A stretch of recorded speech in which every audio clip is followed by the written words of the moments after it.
Hi everyone, Erin here from the Central Library, and it's time to continue our reading of Through the Looking Glass by Lewis Carroll. When we last left off, the lion and the unicorn were being drummed out of town, so Alice had just crossed a brook to get away from all the noise. So if everyone is ready and sitting comfortably, let's read on. Chapter 8. It's My Own Invention. After a while, the noise seemed gradually to die away, till all was dead silence, and Alice lifted up her head in some alarm. There was no one to be seen, and her first thought was that she must have been dreaming about the lion and unicorn and those queer Anglo-Saxon messengers. However, there was the great dish still lying at her feet on which she had tried to cut the plum cake. So I wasn't dreaming after all, she said to herself, unless we're all part of the same dream.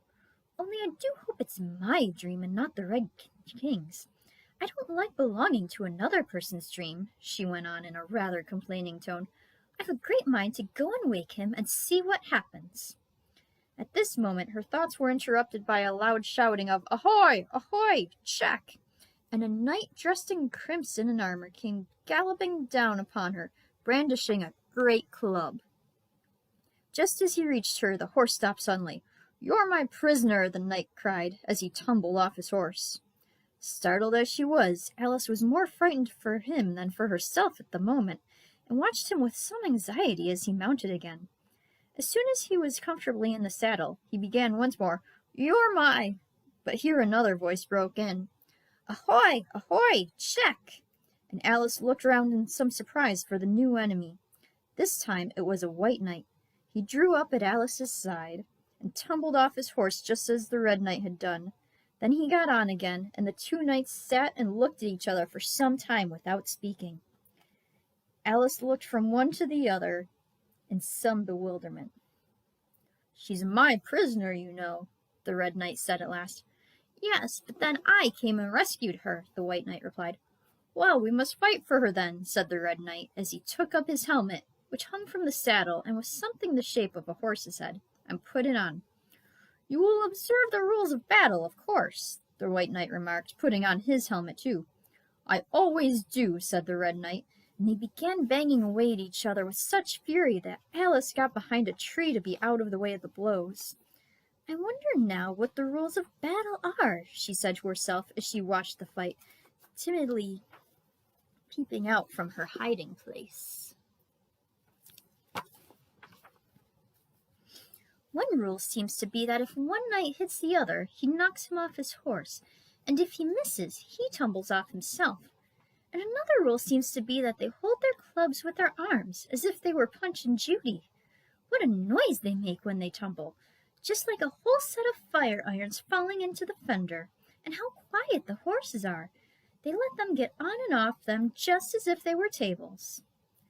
Another rule of battle that Alice had not noticed seemed to be that they always fell on their heads, and the battle ended with their both falling off in this way, side by side. When they got up again, they shook hands, and then the Red Knight mounted and galloped off. "It was a glorious victory, wasn't it?" said the White Knight as he came up panting. "I don't know," Alice said doubtfully. "I don't want to be anybody's prisoner. I want to be a queen." "So you will when you've crossed the next brook," said the White Knight. "I'll see you safe to the end of the wood, and then I must go back, you know. That's the end of my move." "Thank you very much," said Alice. "May I help you off with your helmet?" It was evidently more than he could manage by himself. However, she managed to shake him out of it at last. "Now one can breathe more easily," said the knight, putting back his shaggy hair with both hands, and turning his gentle face and large, mild eyes to Alice. She thought she had never seen such a strange-looking soldier in all her life. He was dressed in tin armor, which seemed to fit him very badly, and he had a queer-shaped little deal box fastened across his shoulders, upside down and with the lid hanging open. Alice looked at it with great curiosity. "I see you are admiring my little box," the knight said in a friendly tone. "It's my own invention, to keep clothes and sandwiches in. You see, I carry it upside down so that the rain can't get in." "But the things can get out," Alice gently remarked. "Do you know the lid's open?" I didn't know it, the knight said, a shade of vexation passing over his face. Then all the things must have fallen out, and the box is no use without them. He unfastened it as he spoke, and was just going to throw it into the bushes, when a sudden thought seemed to strike him, and he hung it carefully on a tree. Can you guess why I did that? He said to Alice. Alice shook her head. In hopes some bees may make a nest in it, then I should get the honey. But you've got a beehive, or something like one, fastened to the saddle, said Alice. Yes, it's a very good beehive, the knight said in a discontented tone. One of the best kind, but not a single bee has come near it yet. And the other thing is a mouse-trap. I suppose the mice keep the bees out, or the bees keep the mice out. I don't know which. I was wondering what the mouse-trap was for, said Alice. It isn't very likely there would be any mice on the horse's back. Not very likely, perhaps, said the knight. But if they do come, I don't choose to have them running all about. You see, he went on after a pause, it's as well to be provided for everything. That's the reason the horse has all those anklets round his feet. But what are they for? Alice asked in a tone of great curiosity. To guard against the bites of sharks, the knight replied. It's an invention of my own. And now help me on. I'll go with you to the end of the wood. What's that dish for? It's meant for plum cake, said Alice. We'd better take it with us, the knight said. It'll come in handy if we find any plum cake. Help me to get it into this bag. This took a long time to manage, though Alice held the bag open very carefully, because the knight was so very awkward in putting in the dish. The first 2 or 3 times that he tried, he fell in himself instead. It's a rather tight fit, you see, he said, as they got in at last. There are so many candlesticks in the bag. And he hung it to the saddle, which was already loaded with bunches of carrots and fire irons and many other things. I hope you've got your hair well fastened on, he continued, as they set off. Only in the usual way, Alice said, smiling. It's hardly enough, he said anxiously. You see, the wind is so very strong here. It's as strong as soup. Have you invented a plan for keeping the hair from being blown off? Alice inquired. Not yet, said the knight, but I've got a plan for keeping it from falling off. I should like to hear it very much. First you take an upright stick, said the knight. Then you make your hair creep up it, like a fruit tree. Now the reason hair falls off is because it hangs down. Things never fall upward, you know. It's a plan of my own invention. You may try it if you like. It didn't sound a comfortable plan, Alice thought, and for a few minutes she walked on in silence, puzzling over the idea, and every now and then stopping to help the poor knight, who certainly was not a good rider. Whenever the horse stopped, which it did very often, he fell off in front, and whenever it went on again, which it generally did rather suddenly, he fell off behind. Otherwise he kept on pretty well, except he had a habit of now and then falling off sideways, and as he generally did this on the side on which Alice was walking, she soon found that it was the best plan not to walk quite close to the horse. I'm afraid you've not had much practice in riding, she ventured to say, as she was helping him up from his 5th tumble. The knight looked very much surprised, and a little offended at the remark. What makes you say that? He asked, as he scrambled back into the saddle, keeping hold of Alice's hair with one hand to save himself from falling over on the other side. Because people don't fall off quite so often when they've had much practice. I've had plenty of practice, the knight said very gravely. Plenty of practice. Alice could think of nothing better to say than, indeed, but she said it as heartily as she could. They went on a little way in silence after this, the knight with his eyes shut, muttering to himself, and Alice watching anxiously for the next tumble. The great art of riding, the knight suddenly began in a loud voice, waving his right arm as he spoke, is to keep— Here the sentence ended as suddenly as it had began, as the knight fell heavily on the top of his head exactly in the path where Alice was walking. She was quite frightened this time, and said, in an anxious tone, as she picked him up, I hope no bones are broken. None to speak of, the knight said, as if he didn't mind breaking 2 or 3 of them. The great art of riding, as I was just saying, is to keep your balance properly. Like this, you know. He let go the bridle and stretched out both his arms to show Alice what he meant, and this time he fell flat on his back right under the horse's feet. Plenty of practice, he went on repeating, all the time that Alice was getting him on his feet again. Plenty of practice. It's too ridiculous, cried Alice, losing all her patience this time. You ought to have a wooden horse on wheels, that you ought. Does that kind go smoothly? The knight asked in a tone of great interest, clasping his arms round the horse's neck as he spoke, just in time to save himself from tumbling off again.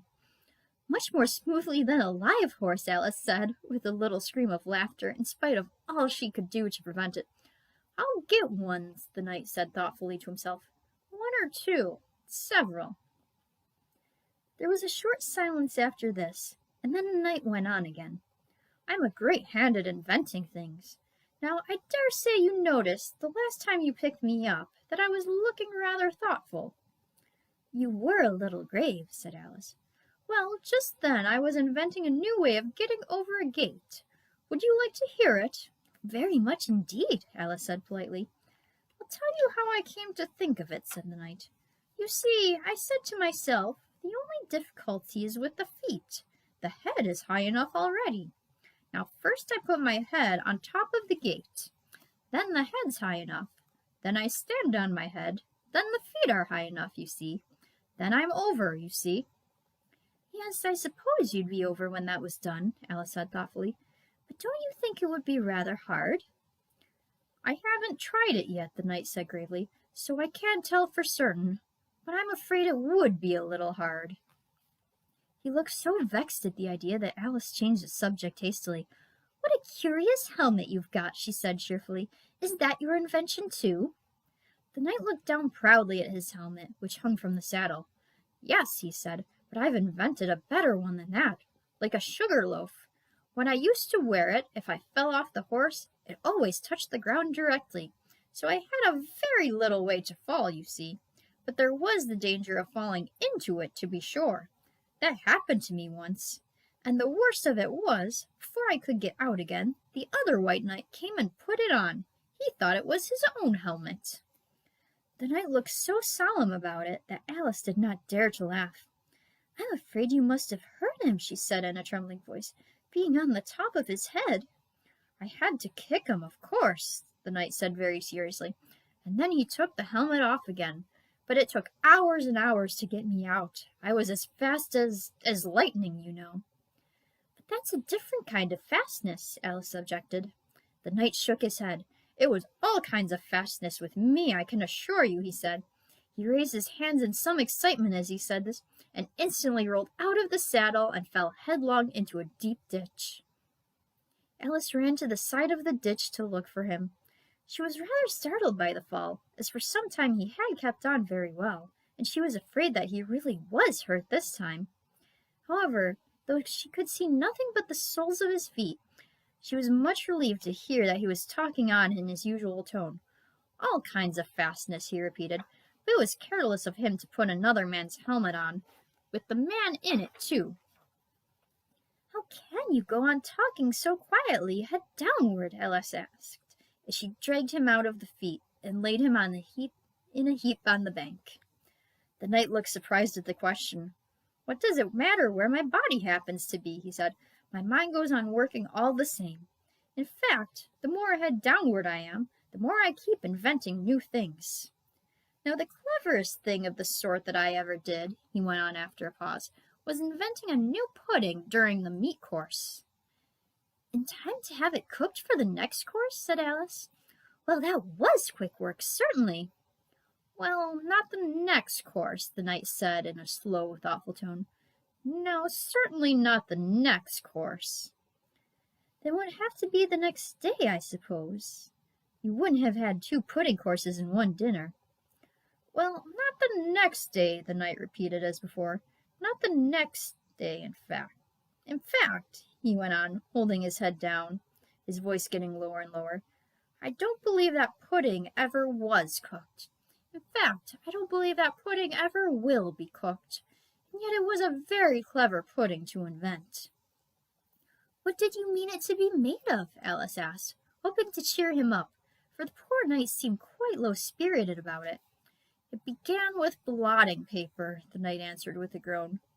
That wouldn't be very nice, I'm afraid. Not very nice alone, he interrupted quite eagerly.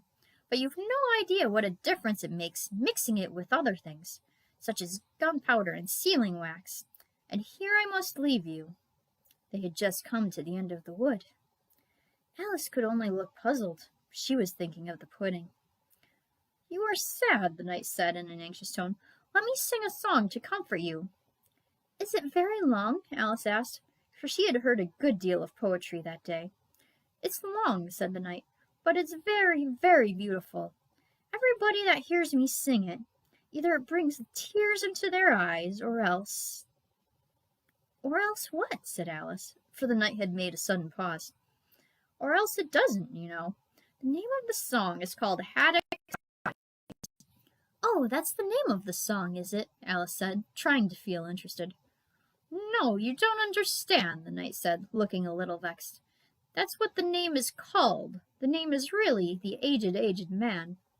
Then I ought to have said, that's what the song is called? Alice corrected herself. No, you oughtn't. That's quite another thing. The song is called Ways and Means. But that's only what it's called, you know. Well, what is the song, then? Said Alice, who was by this time completely bewildered. I was coming to that, the knight said. The song really is a sitting on a gate, and the tune's my own invention. So saying, he stopped his horse and let the reins fall on its neck. Then, slowly beating time with one hand, and with a faint smile lighting up his gentle, foolish face, as if he enjoyed the music of his song, he began. Of all the strange things that Alice saw in her journey through the looking-glass, this was the one that she always remembered most clearly. Years afterward she could bring the whole scene back again, as if it had been only yesterday. The mild blue eyes and kindly smile of the knight, the setting sun gleaming through his hair and shining on his armor in a blaze of light that quite dazzled her, the horse quietly moving about, with the reins hanging loose on his neck, cropping the grass at her feet, and the black shadows of the forest behind. All this she took in like a picture, as, with one hand shading her eyes, she leaned against the tree, watching the strange pair, and listening, in a half-dream, to the melancholy music of the song. But the tune isn't his own invention, she said to herself. It's, I give thee all, I can no more. She stood and listened very attentively, but no tears came into her eyes. I'll tell thee everything I can, there's little to relate. I saw an aged man a-sitting on a gate. Who are you, aged man, I said, and how is it you live? And his answer trickled through my head like water through a sieve. He said, I look for butterflies that sleep among the wheat. I make them into mutton pies and sell them in the street. I sell them unto men, he said, who sail on stormy seas. And that's the way I get my bread, a trifle, if you please. But I was thinking of a plan to dye one's whiskers green, and always use so large a fan that they could not be seen. So having no reply to give to what the old man said, I cried, Come, tell me how you live, and thumped him on the head. His accents mild took up the tale. He said, I go my ways, and when I find a mountain rill, I set it in a blaze. And thence they make a stuff they call Rowland's Macassar oil, yet 2 halfpenny is all they give me for my toil. But I was thinking of a way to feed oneself on batter, and so go on from day to day, getting a little fatter. I shook him well from side to side until his face was blue. Come, tell me how you live, I cried, and what it is you do. He said, I hunt for haddock's eyes among the heather bright, and work them into waistcoat buttons in the silent night. And these I do not sell for gold or coin of silvery shine, but for a copper halfpenny, and that will purchase 9. I sometimes dig for buttered rolls, or set lime twigs for crabs. I sometimes search the grassy knolls for wheels of hansom cabs. And that's the way, he gave a wink, by which I get my wealth, and very gladly will I drink your honour's noble health. I heard him then, for I had just completed my design, to keep the men I bridge from rust by boiling it in wine. I thanked him much for telling me the way he got his wealth, but chiefly for his wish that he might drink my noble health. And now, if ever by chance I put my fingers into glue, or madly squeeze a right-hand foot into a left-hand shoe, or if I drop upon my toe a very heavy weight. I weep, for it reminds me so of that old man I used to know, whose look was mild, whose speech was slow, whose hair was whiter than the snow, whose face was very like a crow, with eyes like cinders all aglow, who seemed distracted with his woe, who rocked his body to and fro, and muttered mumblingly and low, as if his mouth were full of dough, who snorted like a buffalo that summer evening long ago, as sitting on a gate. As the knight sang the last words of the ballad, he gathered up the reins and turned his horse's head along the road by which they had come. "You've only a few yards to go," he said, "down the hill and over that little brook, and then you'll be a queen. But you'll stay and see me off first," he added, as Alice turned with an eager look in the direction to which he pointed. "I shan't be long. You'll wait and wave your handkerchief when I get to that turn in the road. I think it'll encourage me, you see." "Of course I'll wait," said Alice, "and thank you very much for coming so far, and for the song. I liked it very much." "I hope so," the knight said doubtfully, "but you didn't cry so much as I thought you would." So they shook hands, and the knight rode slowly away into the forest. "It won't take long to see him off, I expect," Alice said to herself, and she stood watching him. "There he goes, right on his head, as usual. However, he gets on again pretty easily. That comes of having so many things hung around the horse." And so she went on talking to herself as she watched the horse walking leisurely along the road, and the knight tumbling off, first on one side and then the other. After the fourth or fifth tumble, he reached the turn, and then she waved her handkerchief to him and waited till he was out of sight. "I hope it encouraged him," she said, as she turned to run down the hill. "And now for the last brook, and to be a queen. How grand it sounds!" And a very few steps brought her to the edge of the brook. "The 8th square at last," she cried, as she bounded across, and threw herself down to rest on a lawn as soft as moss, with little flower beds dotted about it here and there. "Oh, how glad I am to get here! And what is this on my head?" she exclaimed in a tone of dismay, as she put her hands up to something very heavy that fitted tight all around her head. "But how can it have got there without my knowing it?" she said to herself, as she lifted it off and set it on her lap to make out what it could possibly be. It was a golden crown. And that is where we are going to leave off for today, and we will finish it up on Friday. So I will see you all then. Have a good week, everyone.